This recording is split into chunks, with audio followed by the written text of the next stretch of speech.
আমার বাড়ি আসলে অনেক দূর, বাড়ি ভাঙতে ভাঙতে আমি একবার পিছনে সীমা সই করে তুলছিলাম, তারপরও আমার হেওয়ানি ভাঙিয়ে গেল। কাল আমার বছরকার দিন আমি বাচ্চা কাছে নিয়ে খাই নাই, না খাই আসছিলাম।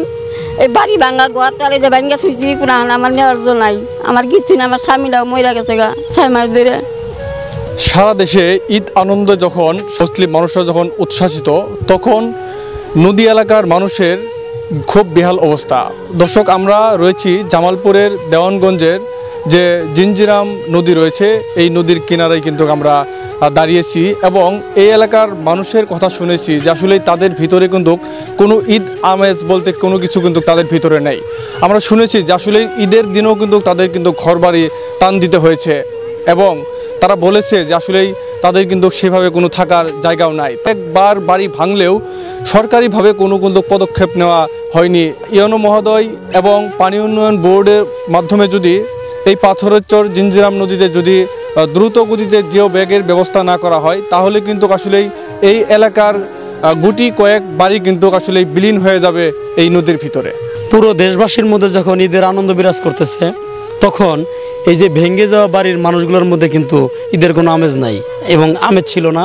কারণ ঈদের আগের দিন রাতে এবং ঈদের দিন সকালেও এখানকার বাড়িঘরগুলো টানা হয়েছে। শুধু এই বাড়ি না, এর আশেপাশের বাড়িগুলোও কিন্তু এইভাবে এই কালকে একটা বাড়ি ভাঙা হয়েছে। এভাবে যদি ভাঙতে থাকে তাহলে পুরো গ্রামটা কিন্তু নদীগর্ভে বিলীন হয়ে যাবে। তাই সম্মানিত ইউনো মহোদয় এবং পানি উন্নয়ন বোর্ডের কর্মকর্তাদের কাছে আমার আকুল আবেদন, অতি সত্বর এখানে যদি জিও ব্যাগের ব্যবস্থা করা হয় তাহলে কিন্তু এই নদীটার ভাঙন রোধ করা সম্ভব হবে বলে আমি মনে করি। তাহলে বহুদিন ধরে ভাঙতেই আছে বাড়িঘর ভাঙে আমার শেষ হয়ে গেল। কত গরিব মানুষ বাড়িঘর ভাঙছে, আমরাও তো গরিব মানুষ ভাঙতেছি, খালি ভাঙ্গাই যায়, কোনো সরকারি কোনো প্রশাসন দেয় নাই। গতকালকে ঈদ গেল, আমরা ঈদের দিন নদী ভাঙনি লাগে পড়ছে, ঘর টান দিয়ে হারাহারি না, টান দিয়ে দিতে অর্ধেক ঘরের অর্ধেক পর্যন্ত ভাঙিয়ে নিয়ে গেছে গা। তারপরে গ্রামের কিছু মানুষজন আইসা এই ঘরটা সবাই মিলে টাইনা একটু রাস্তার মধ্যে নিয়ে রাখছি। ওই আমারই পাশের বাড়ির লোক, আমার ঘরে যে আমার ঘরের যে ভাঙি একবার নদীর কাছারে পড়ে আছে, 2বার টান দিচ্ছি, এখন টান দেওয়া যাবো না, জায়গায় শেষ। ঈদের দিন সবার মুখে আনন্দ ছিল, কিন্তু আমাদেরই পাশের বাড়ি ভেঙে যাওয়ার কারণে তারা কিন্তু সে আনন্দ উপভোগ করতে পারেনি, তারা কিন্তু অনেক কষ্টে ছিল। আমরা থাকি কোন জায়গায়, জমি জমাও নাই, আমরা থাকুম কোন জায়গায়, জায়গাও পাইতে আছি না।